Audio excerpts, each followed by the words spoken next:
One Punch Man Episode 7. Isang higanteng meteor ang papalapit sa CTZ. Makikilala natin ang tunay na lakas ng isang disipulo at ang kapangyarihan ng isang guro. Habang abala ang mga siyentipiko sa pag-aaral ng isang meteor, bigla itong lumihis ng direksyon at tumungo sa CTZ. Naglabas ng babala ang Hero Association, isang higanteng meteor ang tatama sa lungsod. Sa gitna ng kaguluhan, nag-uusap sina Genos at Saitama tungkol sa kanilang hero rankings. Si Genos, S-class na, habang si Saitama ay nasa C-class pa rin.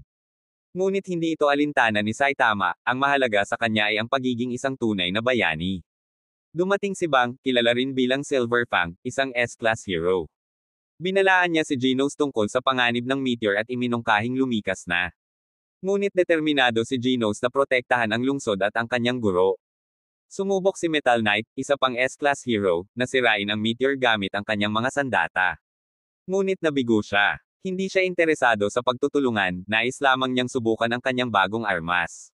Sa kabila ng panganib, sinubukan ni Genos na sirain ang meteor gamit ang kanyang buong lakas. Ngunit hindi ito sapat. Halos mawalan siya ng pag-asa, hanggang sa dumating si Bang upang palakasin ang kanyang loob.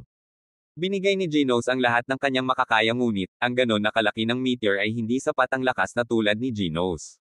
Sa huling sandali, dumating si Saitama at sinabihan si Bang na pakiligtas si Genos. Sa isang suntok lamang, winasak ang meteor, na iligtas niya ito mula sa ganap na pagkawasak.